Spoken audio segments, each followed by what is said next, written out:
আর এক সপ্তাহ পরে বাংলাদেশে বাল দিবস। বাল দিবস বুঝেন তো? বাল দিবস হলো এই 16ই ডিসেম্বরে, 16ই ডিসেম্বর আছে না, 16ই ডিসেম্বর বাল দিবস। এটার এদিক ওদিক যেটা বলবি, আমার বউয়ের জুতা নিয়ে আসছে আজকে, এই না, এটা দিয়ে হাগু লাগায়, এটা দিয়ে মুখের মধ্যে মারা হবে। 16ই ডিসেম্বরের যে বিজয় দিবস বলবি ওইটারে। অনুষ্ঠানের ভিডিও পুরোটা দেখা তারপরে শেষ করতে হবে। ভিডিও শুনে পাশার মধ্যে গরম তাপ লাগা তারপরে জাম করে উঠে গেলে হবে না, শেষ পর্যন্ত উঠা তারপরে বলে যাইতে হবে যে ইলিয়াস ভাই কি আসলে ঠিক বললো নাকি ব্যাঠিক বললো। যদি ব্যাঠিক বলি আমার জুতা দিয়ে পেটান, কোনো সমস্যা, আমাদের সবার জুতা নিয়ে আমার গালে আমি নিব, কোনো সমস্যা নেই, শেষ করে যাইতে হবে। এটা অনুরোধ থাকলো, খুব গুরুত্বপূর্ণ প্রতিটা কথার, মানে এমনিতেও তো মানে দাম আছে, যেমন এই যে কথা বলছি না 10 মিনিটের কথা অনেক টাকা দেয় কিন্তু ইউটিউব আমাকে, সো এমনিতেও দাম আছে, কথাগুলো অনেক দামি কথা, এটা শুনে যাইতে হবে। বেশিক্ষণ লম্বা করবো না আজকের ভিডিও। মুক্তিযুদ্ধ নিয়ে কিছুই বলা যাবে না, বিশাল আকারে মুক্তিযুদ্ধ নিয়ে একদম আলাপই করা যাবে না। এটা কোরআন নাকি যে এটা কোনো পরিবর্তন নাই, কোনো কিছু নাই, কোনো আলোচনা করা যাবে না। মুক্তিযুদ্ধের সময় এখন পর্যন্ত যারা মুক্তিযোদ্ধা আছে, আমাদেরকে যারা মুক্তিযোদ্ধা বলে, যারা যুদ্ধ করে দেশ স্বাধীন করেছে, মুক্তিযুদ্ধ মন্ত্রী ছিল এই যে মুজাম্মেল, নিকোলের বয়ফ্রেন্ড, 5 তারিখের আগের দিন পর্যন্ত নিকোলের মতো এরকম অনেক নারীদের খেয়ে গিয়েছে। তার মানে শরীরে শক্তি টক্তি ভালোই আছে। তো এরকম মুক্তিযোদ্ধা সারা দেশে আছে না, 20,000 টাকা করে ভাতা নিচ্ছে। এদেরকে ডাক দিয়ে আপনি জিজ্ঞেস করতে পারতেন না যে ভাই আসলে কতজন মুক্তিযোদ্ধা ছিল, কে কে রাজাকার ছিল, কার কার মারে পাকিস্তানিরা নিয়ে লাগাইলো, এগুলো করা যাইতো তো, খোঁজ নেওয়া যাইতো না? করেন নাই। কারণ কি? এটা বিশাল একটা গ্যাপ এই জায়গায় আছে, এই ভ্যাকুয়াম কেউ পূরণ করিতে চায় না। কারণ কি? এইটা করলেই এই যে ব্যবসা, এই ব্যবসা সব শেষ, এই ব্যবসা তো কেউ বন্ধ করতে হবে না। এই যে এখন দেখেন না, আওয়ামী লীগ চলে গিয়েছে, এখন বিএনপি এসেছে, এসে তারপরে সেই ব্যবসা আবার শুরু করেছে, সব শেষ। তারেক রহমানের একটা বক্তব্য শুনলাম। তারেক রহমান ভাই, আপনি সব শেষ যে বক্তব্য দিয়েছেন, আপনার বক্তব্য কিন্তু আমরা এই 71-এর মুক্তিযুদ্ধ নিয়ে গত 6 বছরে 7 বছরে আপনার অনেক বক্তব্য আমরা শুনেছি। আপনি কিন্তু একদম মানে পড়াশোনা যে প্রচুর করেছেন ইতিহাস নিয়ে, সেটা বোঝা গিয়েছে। আপনি বই ধরে ধরে তারপরে এই আলোচনাগুলো করতেন, সেই বক্তব্য শুনেছি। আজকের এই 2 দিন আগের যে বক্তব্য আপনি ইতিহাস নিয়ে দিয়েছেন, সেই ইতিহাসের বক্তব্য আর আপনি এতদিন যে বক্তব্য বলেছেন, সেটা মিলছে না একসাথে। যদি আওয়ামী লীগের বয়ান যদি আপনি ইতিহাস মনে করেন, তাহলে আওয়ামী লীগের বয়ান অনুযায়ী আপনার আব্বা কিন্তু একজন রাজাকার। এটা কিন্তু মাথায় রেখে তারপরে ইতিহাস নিয়ে আলোচনা করতে হবে, খুব সাবধানে। আর যদি মনে করেন না আসলে ইতিহাস নিয়ে কথা বলতে চাই, ইতিহাস যেটা সত্য সেটাই জানাইতে চাই, তাহলে অনুরোধ থাকবে আল্লাহর রাস্তায় আপনাদের নির্বাচনী ইশতেহারে যেন এবার থাকে কতজন মানুষ মারা গিয়েছে, কতজন মানুষ ধর্ষিতা হয়েছে, কতজন মানুষ আসলে মুক্তিযোদ্ধা ছিল, কতজন রাজাকার ছিল, এটা আমরা দিব, এটা জরিপ করবো। আর বেশি দিন সময় নাই কিন্তু। জেনুইন অরিজিনাল মুক্তিযোদ্ধা, এই মুজাম্মেলদের মতো ভুয়া মুক্তিযোদ্ধা, অরিজিনাল মুক্তিযোদ্ধা তারা কিন্তু এখন সবার বয়সী 70-এর উপরে। আর 5 বছর পরে কিন্তু একটারও খুঁজে পাওয়া যাবে না। খুঁজে পাওয়া গেলেও তাদের বক্তব্য রেকর্ড করতে পারবেন না, কারণ সেই অবস্থা তাদের শারীরিক মানসিকভাবে থাকবে না। অতএব আপনাদের ইশতেহারে থাকতে হবে যে আমরা জানতে চাই, এই প্রজন্ম, আমি আমার চাইতে ছোট বয়সের যারা মুক্তিযুদ্ধ দেখি নাই, আমরা জানতে চাই আসলে কি ঘটেছিল 71-এর বাংলাদেশে। এটা জানার অধিকার আমাদের সবার আছে।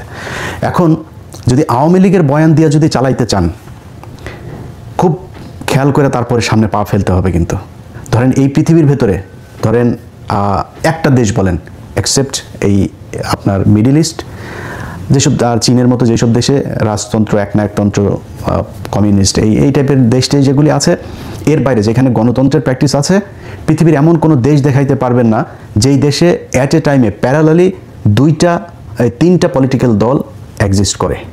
2টা, সবখানে 2টা। আপনি আমেরিকা বলেন, লন্ডন বলেন, যত মানে বড় বড় আপনার দেশ যা আছে, সেটা ইন্ডিয়া বলেন আর বাংলাদেশ বলেন, কখনোই কিন্তু 3 দল একসাথে সমান শক্তিশালী 3টা বিরোধী দল পৃথিবীর কোথাও নাই। যেখানেই যাবেন আপনি 2টা। এখন বাংলাদেশে 2টা শক্তিশালী রাজনৈতিক দল আছে, একটা বিএনপি, একটা জামাত। আমার মনে হয় এখনো বিএনপি সবচাইতে বড় দল, 2 নম্বরে যদি জামাত ধরেন, কিন্তু খুব শক্তিশালী। কিন্তু এটা খালি মানে মুখের কথা না, এটা বিএনপিও হারে হারে টের পাচ্ছে যে জামাত যে ভেতরে ভেতরে যে কি পরিমাণে ভোট তাদের বেড়েছে। এখন 3 নাম্বার আরেকটা দল এরকম বড় বৃহৎ আকারে আসবে, সেই সুযোগ নাই।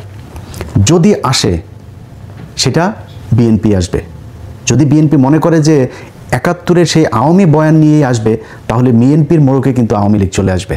নামে মনে হবে, সবারকে দেখে মনে হবে তো বাংলাদেশ জাতীয়তাবাদী দল, কিন্তু এই দলে জাতীয়তাবাদের কেউ থাকবে না। এখানে সবই সেই আওয়ামী লীগের মতো, সেই লোকজনের কথা, সেই সব কিছু তাদের মতোই মনে হবে।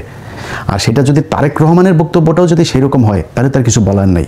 একমাত্র জিয়া পরিবারকে আমরা বিশ্বাস করি যে না, তারা অন্তত বাংলাদেশ জাতীয়তাবাদের এই বাংলাদেশে তারাই হচ্ছে গিয়ে প্রণেতা, এবং তাদের হাত ধরে এটা শুরু হয়েছিল।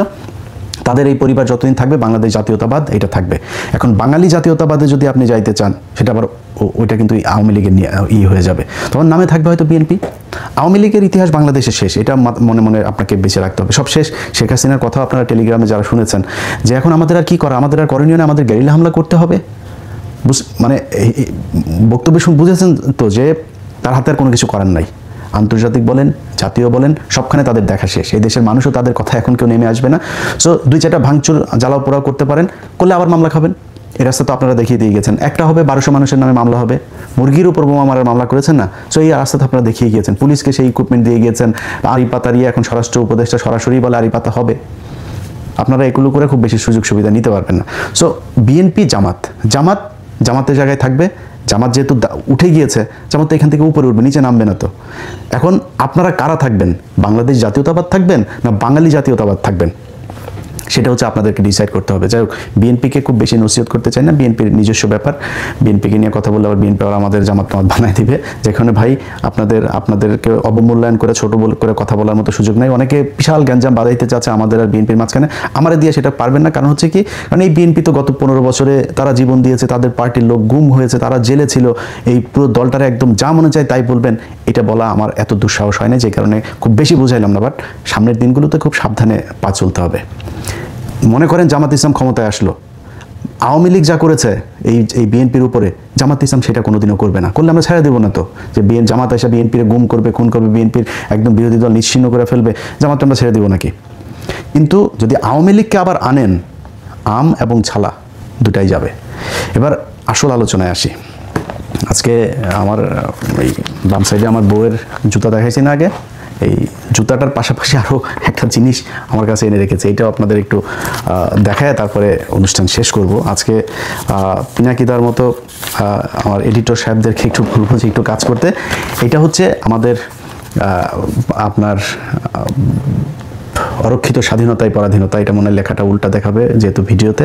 সো এই অরক্ষিত স্বাধীনতায় পরাধীনতা, এই বইটার এটা হচ্ছে এডিটর সাহেব আমার এটার প্রথম পৃষ্ঠার ছবিটা আপনাকে দিয়ে পাঠিয়ে দেব, আমি একটু দেখায় দিয়েন। এটা দ্বিতীয় সংস্করণ, দ্বিতীয় প্রকাশ জুলাই 2019, প্রচ্ছদ সুব্রত সাহা, প্রকাশক শহীদুল ইসলাম, কমলকুড়ি প্রকাশনার, বাংলা বাজার, মান্নান মার্কেট, 3য় তলা, ঢাকা 1100। যাই হোক, এই বইয়ের আমি আপনাদেরকে যেটা পড়বো 2019 সালে, কিন্তু আওয়ামী লীগের সময়ে এটার ইয়েটা হয়েছে। এটার 48 নম্বর পৃষ্ঠা আপনাদেরকে আমি 48 থেকে 49 এবং 50 নম্বর, ছোট 2-3 মিনিটের ভেতরে আপনাদের পড়ে শেষ করে দিব। এই বইটা হচ্ছে এই মেজর জলিল। আমি কিছুক্ষণ আগে বললাম না যে 16 ডিসেম্বর বিজয় দিবস বলে জুতা দিয়ে পেটাবো, এটা কিন্তু আমি বলিনি, এটা এই মেজর জলিল বলে গিয়েছেন। কেমনি বলে গিয়েছেন? উনি ওনার ভাষায় বলেছেন, আমি আমার ভাষায় বললাম আর কি। তো 48 নম্বর পৃষ্ঠার একদম শেষ 5 নম্বর লাইন থেকে পড়া শুরু করবেন। 16 ডিসেম্বর 1971 সালে ভারতীয় সেনাপতি জেনারেল অরোরার কাছে পাকিস্তানি সেনাপতি জেনারেল নিয়াজি যে আত্মসমর্পণ করেছেন, সেই ইতিহাস চিরযুগী অম্লান হয়ে থাকবে। বেতনভুক্তদের ইতিহাস লেখা হয় না, তারা ইতিহাস নয়, তারা ইতিহাসের খোরাক মাত্র। ঐতিহাসিক 16 ডিসেম্বর 1971 সন বাংলাদেশের মুক্তিযুদ্ধের আনুষ্ঠানিক অবসানের দিন। আনুষ্ঠানিক কী দিন? অবসানের দিন, বিজয় দিন না। কিন্তু শেষ করতে দেন। হানাদার পাকিস্তানি বাহিনী ভারতের পূর্ব অঞ্চলীয় কমান্ডারের অধিনায়ক লেফটেন্যান্ট কর্নেল জগজিৎ সিং অরোরার কাছে ঢাকার রেসকোর্স ময়দানে আত্মসমর্পণ করে। যে যুদ্ধ বাঙালি সশস্ত্র গণবিস্ফোরণ ও মুক্তিযুদ্ধের মধ্য দিয়ে শুরু হয়, তার শেষ হয় ভারতীয় সেনাবাহিনীর অধিনায়কের কাছে হানাদার পাকিস্তানি বাহিনীর অধিনায়কের আত্মসমর্পণের মধ্য দিয়ে। হিসেব মিলছে না কেন? হিসেবের এই গরমিলের জন্য দায়ী কে বা কারা? যারা মুক্তিযুদ্ধ শুরু করেছিল, যুদ্ধ শেষে পরাজিত শত্রুপক্ষ মুক্তিযোদ্ধাদের কাছে আত্মসমর্পণ করলো না কেন? পাকিস্তান এবং ভারতের মধ্যে তো কোনো যুদ্ধ হয়নি। মুক্তিযুদ্ধ সংঘটিত হয়েছিল হানাদার পাকিস্তানি সেনাবাহিনী এবং মুক্তিকামী বাঙালি জনগণের মধ্যে। ভারতীয় সেনাবাহিনীর কাছে পাকিস্তানি সেনাবাহিনীর আত্মসমর্পণের হেতুটি দেখা দিল কেন? কোন উদ্দেশ্যে? মুক্তিযুদ্ধের সর্বাধিনায়ক কর্নেল উসমানীর কাছে পাকিস্তানের পরাজিত নিয়াজি আত্মসমর্পণ করলেন না কেন? আত্মসমর্পণের সময় কর্নেল উসমানী উপস্থিত ছিলেন না কেন? অনুপস্থিত ছিলেন কেন? আত্মসমর্পণের বেশ কয়েকদিন পর কর্নেল ওসমানী ঢাকায় এলেন কেন? এ সময়কাল তিনি কোথায় ক্ষেপণ করেছেন? তিনি কি তাহলে সত্যি কলকাতায় বন্দী ছিলেন? আজও বাংলাদেশের জনমনে নানান প্রশ্নের ভিড় জমেছে। এসব প্রশ্নের উত্তর দেশবাসী আওয়ামী লীগের কাছে থেকে প্রত্যাশা করেছে, কিন্তু আওয়ামী লীগ নেতৃত্ব এবং ভারতে অবস্থানরত প্রবাসী আওয়ামী লীগ নেতৃত্ব এই সকল প্রশ্নের জবাব দেওয়ার আজ পর্যন্ত কোনো তাগিদই বোধ করেনি। তাছাড়া আত্মসমর্পণের পর এক সপ্তাহের পরে প্রবাসী আওয়ামী লীগ সরকার বাংলাদেশে ফিরে এসে বিনা প্রশ্নে গদিতে বসেন। মুক্তিযুদ্ধের সর্বাধিনায়ক ঐতিহাসিক আত্মসমর্পণ অনুষ্ঠানে কেন অনুপস্থিত ছিলেন সে সত্যটি উদ্ঘাটন করার জন্য আজ পর্যন্ত কোনো তদন্ত কমিটি গঠন করা হলো না। অথচ মুক্তিযুদ্ধের এই অসহায় মহানায়ক কর্নেল ওসমানীর কতই না প্রশংসা। কেন এই মিছিমিছি প্রশংসা? এর অন্তরালে কি রহস্য? রহস্য তো নিশ্চয়ই রয়েছে। ভারতীয় সেনাবাহিনীর অধিনায়কের কাছে পাকিস্তানি সেনাবাহিনীর অধিনায়কের আত্মসমর্পণের মধ্য দিয়ে প্রকৃত পক্ষে 16ই ডিসেম্বর, যাকে আমরা বিজয় দিবস হিসাবে অভিহিত করি, যাকে আমরা 16ই ডিসেম্বর বলে অভিহিত করি, সেই দিন থেকে বাঙালির মুক্তিযুদ্ধকে সরাসরি অস্বীকার করা হয়েছে। 16ই ডিসেম্বর যোদ্ধাদের বিজয় দিবস এর পরিবর্তে ভারতীয় সেনাবাহিনীর বিজয় দিবস হিসাবে ইতিহাসে আনুষ্ঠানিকভাবে চিহ্নিত করা হয়েছে। এই ষড়যন্ত্রের পেছনে আসলে উদ্দেশ্য হচ্ছে বাঙালির স্বাধীনতা সংগ্রামকে অস্বীকার করা এবং পাক ভারত যুদ্ধে পূর্বাঞ্চলের রণাঙ্গনে ভারতীয় সেনাবাহিনীর বিজয় ঘোষণা করা। এই বিজয় বাংলাদেশের মুক্তি পিপাসু জনগণ ও মুক্তিযোদ্ধারা ছিল নীরব দর্শক।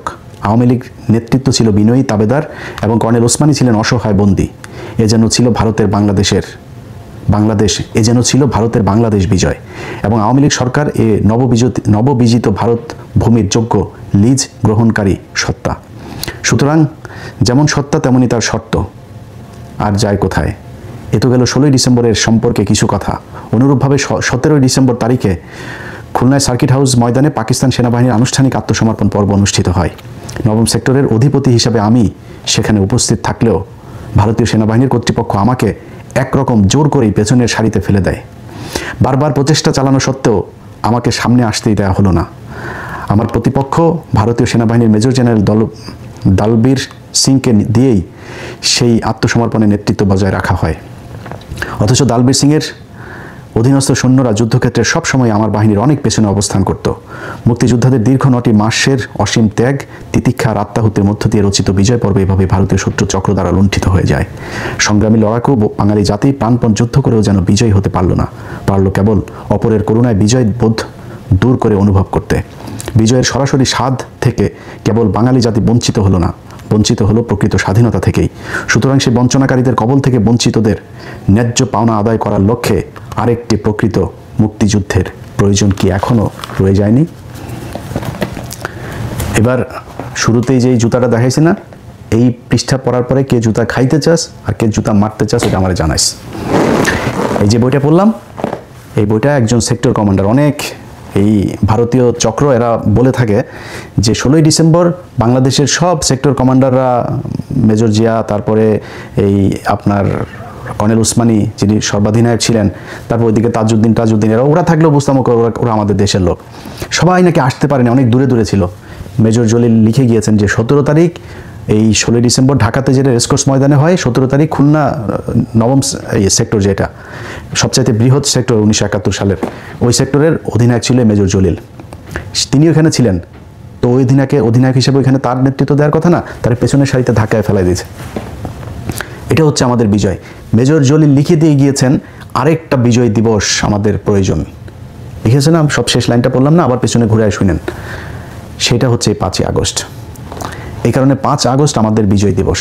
এখন ঘুরায়া পেঁচায়া মুক্তিযুদ্ধ নিয়ে কোনো কথা বলা যাবে না, মুক্তিযুদ্ধের ব্যাপারে কোনো কথা, মুক্তিযোদ্ধাদের নিয়ে কোনো কথা বলা যাবে না।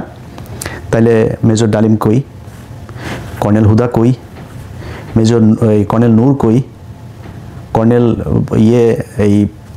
ওই যে রশিদ কই, তারা কোথায়? তাদেরকে দেশে থাকতে দিস নাই কেন? যেসব মুক্তিযোদ্ধারা বাংলাদেশে যে বুকের মধ্যে যে ধনেটা লাগায় না, লাগাই দিয়ে তারপরে ঘুরে না, শালারা সব ভুয়া মুক্তিযোদ্ধা। এই যে ভাব নিয়ে এসে এতদিনে যে আওয়ামী লীগের সামনের চেয়ারে এসে বসতো না, 20,000 টাকা করে গেলে, অরিজিনাল মুক্তিযোদ্ধা, অরিজিনাল। অবশ্যই অনেক মানুষ সেই সময় এই 5ই আগস্টের মতো এরকম অনেক মুক্তিযোদ্ধা সেই সময় যুদ্ধে নেমেছিল। আসলেই তারা এই বৈষম্যমুক্ত একটা দেশ চেয়েছিল, কিন্তু তারা এই পাকিস্তানি শাসক গোষ্ঠীর থেকে সরে এসে ভারতীয় শাসক গোষ্ঠীর ভারতের ভেতরে ঢুকতে চায় নাই। তো পাকিস্তান কি করেছে? পাকিস্তান বাংলাদেশের বৈষম্য করেছে, কতটুকু বৈষম্য করেছে? পাকিস্তান এই দেশে সংসদ ভবন বানিয়ে দিয়ে গিয়েছে, কমলাপুর রেল স্টেশন বানিয়ে দিয়ে গিয়েছে। এর আগেও আরেকদিন বলেছি, এই ঢাকা বিশ্ববিদ্যালয়ের যে ইউনিটগুলো দেখছেন না, ঢাকা বিশ্ববিদ্যালয় প্রতিষ্ঠা হয়েছে 1921 সালে। এরপর আপনি আলাদা আলাদা এখানকার বিভিন্ন বিভাগগুলো দেখেন, প্রতিটা অনুষদ আপনি দেখবেন এই 1947 থেকে 1971-এর এই মাঝখানেই। আর 71-এ বিপ্লবী জাতিরা দেশ স্বাধীন করিয়া কি বাল ফালাইলো, তারা একটা খালি ডেভেলপ করলো। সেটা কোনটা? 1974 সালে। সেটা হচ্ছে চারুকলা একাডেমি, যেখানে সব বিজ্ঞানী এখন হয় যে কিসের গোয়ার মধ্যে কিমি ঢুকা পয়লা বৈশাখে দেখেন না একটা শোভাযাত্রা বের হয়, এইটা এই রয়ের একটা হেডকোয়ার্টার এখানে বানালে, এখান থেকে নাস্তিক পয়দা হয়। এর বাইরে এই যে খুলনা নিউজ প্রিন্ট, এই যে আদমজি, এই যে যত বাংলাদেশে কল কারখানা আছে, একটা দেখাইতে পারবেন না যেটা 1947 থেকে 1971 এর বাইরে হয়েছে। এর বাইরে কি হয়েছে? পাকিস্তানিরা যাওয়ার পরে আমাদের দেশের সব নিউজ প্রিন্ট বন্ধ, এইটা বন্ধ, ওইটা বন্ধ। এই যে এখন যেগুলি এই কেরুয়ান কোম্পানি দেখেন, সব লস। এই যে এখন বিদেশিদেরকে দিতে চায় না বন্দর, বিদেশিদেরকে দিতে চায় না আপনার এই বিমানবন্দর, দিতে চায় না কেন? লুটপাট করে সব জায়গায় লোকসান, রেলওয়ে লোকসান, বাস লোকসান, বিআরটিসি লোকসান, বিআরটিএ লোকসান, সব জায়গায় লোকসান। একটা কোনো মিল ফ্যাক্টরি করতে পারে নাই। তো পাকিস্তান বৈষম্য করে এই দেশে সব প্রতিষ্ঠা করে গিয়েছিল, আর ইন্ডিয়া আমাদেরকে স্বাধীন করে দিয়ে সব মিল কল কারখানা এই বইটাতেই এর পরের আরেকটা আছে, টোটাল 7টা না 8টা যেন আছে। এই 8টার মধ্যে একটা যে ভারতীয় বাহিনীর লুণ্ঠনের যে চিত্র, সেটা মেজর জলিল লিখে দিয়ে গেছেন, কিভাবে তারা এই দেশের মিল কল কারখানার হসপিটাল থেকে শুরু করে সরকারি বিভিন্ন জিনিসপত্র সব চুরি করে নিয়ে গেছে এই ভারত। তাদেরকে আমরা এখন, তারা হচ্ছে আমাদের বন্ধু, তারা আমাদের দেশ স্বাধীন করে দিয়ে গেছে। ব্যাপারটা 16ই ডিসেম্বর সব ভারতীয় লোক, একটা বাংলাদেশের লোক রাখতে পারিস নাই তুই? এই যে ছবি আপনারা দেখেন 16ই ডিসেম্বরের, একজন বাংলাদেশের মানুষকে সেখানে থাকতে দেওয়া হয়নি। ভারত পাকিস্তান যুদ্ধে 16ই ডিসেম্বর ভারত বিজয়ী হয়েছে, 5 আগস্ট বাংলাদেশ বিজয়ী হয়েছে। এই কারণে 5 আগস্ট আমাদের বিজয় দিবস। এই 71 বেচা যারা খাইতে চাবে, গালের মধ্যে জুতা দিয়া পেটায়া, হাগু লাগায় জুতা দিয়া পেটানো হবে। সুদানির ফুয়ারা ইয়ার কি মারো না? 16ই ডিসেম্বর আর 71 শেখ মুজিবকে নিয়ে আপনারা উত্তেজিত হয়েন না, উত্তেজিত না হয়ে চুপচাপ থাকেন। এই যে শাহরিয়ার ভাই দেখেছেন না, পদে আগুন লাগিয়ে দিয়েছে। এদের পদে আগুন, এই চাপাবাজি করার দরকার নেই ভাই। বই দেখায়া মুক্তিযোদ্ধারা যে বই লিখে দিয়ে গিয়েছে, তাজউদ্দিনের মেয়ের বই যদি পড়েন, আওয়ামী লীগের লোকের 90%-এর ইমান চলে যাবে। খালি তাজউদ্দিনের মেয়ের এই তাজউদ্দিন আহমেদ নেতা ও পিতা বইটা পড়বেন, 99%-এর ইমান ওই দিনই শেষ হয়ে যাবে। আওয়ামী লীগের প্রতি, ওদের তো এটা ধর্ম, ওই ধর্মের যারা বাসিন্দা আছেন সব ইমান শেষ হয়ে যাবে। বই দেখায় পৃষ্ঠা নাম্বার বলে কালকে বই বের করছি সব, ওখানে কোন মার্ক করে রাখছে, যে মার্ক করা দেখছেন না বইয়ে, মার্ক করে রাখছে। কিন্তু এগুলি যখন যেখানে মনে করেছে যে এটা ভবিষ্যতে কাজে লাগবে, তো ওইটা এই কারণে মার্ক করে রেখেছে। এগুলো সব এক এক করে আপনাদের সব দেখানো হবে। মুক্তিযোদ্ধা নিয়ে কত জাউরামি হয়েছে এই দেশে, এই জাউরামি থেকে এই জাতিকে বের হইতে হবে। এই বালের মুক্তিযুদ্ধ বেচাই এই জাতির আর খাইতে দেওয়া যাবে না। এবং এই দেশের মানুষ ওই মুডেও নাই। ওরা সারাদিন চিল্লাপাল্লা করুক ফেসবুকে, ওদের গ্রুপে মোটামুটি মানে জায়েদ খান আগে ছিল না, ওই যে চলচ্চিত্রের এক জোকার, আমাদের এখানে এখনকার এক এই জোকার, ওই যে আমতারেক টারেক, তারপর ওই যে বিরানি আলম টালম, এইসব জোকার কিছু, ওদের খালি এখন হিরো আলম ছাড়া মোটামুটি সবাইকে ওরা ওদের দলে নিয়েছে। কোনো ভদ্র শিক্ষিত, কোনো যারা ইতিহাস জানে, যাদের মানুষ পছন্দ করে, যারা দেশপ্রেমিক, যারা দেশের কথা বলে, একজন ওনাদের দলে নাই। ওনাদের দলে এখন সব এই চোর ভাটফাট যেগুলি আছে। হিলারম ভাই, আপনারা রাগ করেন, এমনি আপনার নাম বললাম, আপনি তো ফান টান করেন, মজা টজা দেখান, এই কারণে বললাম আর কি। মানে আপনারা যে কোনো সময় ওইখানে নিয়ে নিতে পারে, যদি আপনি ওদের মতো অসভ্য নয়, এটাকে বুঝাই নিলাম। যাই হোক ভাই, এই মুক্তিযুদ্ধের ইতিহাস নিয়ে ওরা যেভাবে কথাবার্তা বলে, কিচ্ছু বলা যাবে না। যদি সেটা হয় তাহলে মেজর ডালিমকে দেশে ফিরে আনতে হবে, মাপ চায়। নূর ভাই আছে, ওনাকে দেশে নিয়ে যাইতে হবে। এখানে রাশেদ ভাই আছে, রাশেদ ভাইয়ের মাপ চায় দেশে নিয়ে যাইতে হবে। তো এগুলি করা লাগবে। রাশেদ ভাই আমি জানি, রাশেদ ভাই অনেকদিন ধরে উনি আমার ফোন টোন, ওনার সাথে কথা হয় না, অসুস্থ কিনা জানি না। যাই রাশেদ ভাই ভালো থাকেন। প্রিয় ডালিম ভাই, আপনাদের ইনশাল্লাহ যদি নাকি আল্লাহ কোনোদিন সুযোগ দেন, আপনারা এই জাতির অরিজিনাল মুক্তিযোদ্ধা, যেটা বললাম যে যারা এতদিন ধরে এই যে বুকে এগুলি লাগে করতে, এগুলি সব ভুয়া মুক্তিযুদ্ধ। এই শালারা একটাও মুক্তিযুদ্ধ করে নাই। যারা মুক্তিযোদ্ধা, তাদের মাথা মানে পাগলের মতো আচরণ করেছে 16ই ডিসেম্বরের পর থেকে, যে এই আমরা কি স্বাধীন করলাম, এটা তো স্বাধীন হয় নাই। 15ই আগস্ট এই মুজিবের গোষ্ঠী শুদ্ধ বিচিতে চাইপা তারপর ওরা একটু শান্তি পেয়েছিল। সেটারও আবার জিয়াউর রহমান আবার পদ মেরে দিয়েছেন। জিয়াউর রহমান এই লোকগুলোরে থাকতে দেননি। জিয়াউর রহমান যদি ওই দিন এই লোকগুলোরে থাকতে দিত, তাইলে কিন্তু জিয়াউর রহমানকেও মরতে হয় না, এই দেশও আবার ভারতের ইয়েতে যায় না। অতএব জিয়াউর রহমান একজনকে এনেছিলেন, সেটা হচ্ছে শেখ হাসিনা, এনে নিজে জীবন দিয়েছিলেন। এখনকার বিএনপির তারেক রহমান সাহেব যদি ভালোবেসে আবার শেখ হাসিনা বা আওয়ামী লীগের জয় পুতুল এদেরকে আনতে চান, আপনার অবস্থাও কিন্তু আপনার বাপের মতোই হবে। অতএব খুব হিসাব করে লস কতটুকু করবেন। হ্যাঁ, আপনি এবার হয়তো ক্ষমতায় না আসতে পারেন, পরের বার আসবেন, দল গুছান, ভালো করেন, ভালো। আপনি জামাত ইসলামের তো ভুল আছে, দোষ আছে, সমস্যা আছে, সেগুলি তুলে ধরেন। আপনারা পরের বার আসবেন, মেরে ফেলবে না, মাজা কোমর ভাঙবে না, দেশ থেকে বের করে দিবে না, পয়জন দিয়ে জেলখানায় নিয়ে আপনার মায়ের মতো মারবে না, দেশে থাকতে পারবেন, একটা সহনশীল পরিবেশ থাকবে। এই যে এইবার অনেক কিছুই তো হচ্ছে জামাত বিএনপির মধ্যে, আপনি দেখেন জামাতের লোকজন যাচ্ছে হসপিটালে দেখতে, বিএনপির মহাসচিব এই বদমাইশও দেখলাম তায়ের বাইরে দেখতে গেছে, তাও এতটুকু তো আছে এখনো পর্যন্ত। আওয়ামী লীগের সাথে কি এটা ছিল নাকি? আর ভাই, আপনি বিরোধী দল, একটা রাষ্ট্র, জমি নিয়ে, এক কাঠা জমি নিয়ে মারামারি করে মানুষ মারা যায়, একটা রাষ্ট্রের ক্ষমতার এটা নিয়ে 2, 4, 5 হাজার মানুষও মারা যেতে পারে, কিন্তু আপনার সাথে একদম মানে বিচ্ছিন্ন হয়ে যাবে, ওরা আরেক দেশ আইনা তারপরে এই দেশ দখল করায়, ওদেরকে শায়েস্তা করতে হবে, গুম করতে হবে, জঙ্গি নাটক সাজাইতে হবে, এগুলি এই দেশে চলতে দেওয়া যাবে না। আর তারা যতই উত্তেজিত হয়ে যাচ্ছেন, এত উত্তেজনার কিছু নাই। শাহরিয়ার ভাই একানা, শাহরিয়ার ভাইয়ের সাথে এই দেশের প্রতিটা মানুষ আছে। আপনাদের সাথে ওই যে কিছু অখাদ্য কুখাদ্য যেগুলি বিরিয়ানি টিরানি এগুলি নিয়ে আপনারা বসে থাকেন, কোনো সমস্যা নেই। এবং এই যে টকশোতে নিয়ে কারা কারা এইসব আওয়ামী লীগের এগুলো নিয়ে বয়ান চালাচ্ছে না, এগুলো কিন্তু আমরা তাদের বয়ান হিসাবে নিচ্ছি না। আমরা ওই প্রতিষ্ঠানের ওই কোন সাংবাদিক ওইটার নেতৃত্ব দিচ্ছে, কোন গ্রুপের টেলিভিশন, এটা কোন গ্রুপের পত্রিকা, ওগুলো কিন্তু আমরা নজরে রাখছি। সো হিসাব করে পা ফেলতে হবে। বিপ্লব এখনও শেষ হয়ে যায় নাই এই দেশে। যদি মনে করেন যে এত তাড়াতাড়ি আওয়ামী লীগকে আর ইন্ডিয়াকে আবার ফেরত এনে করবেন আগের মতো, এটা এত ইজি হবে না। আমরা আসি, ইতিহাসের বই ধরে ধরে, পৃষ্ঠা লাইন ধরে ধরে এই দেশের মানুষকে পড়ানো হবে যে 71-এ আসলে কি ঘটেছিল। ভালো থাকেন, আল্লাহ হাফেজ।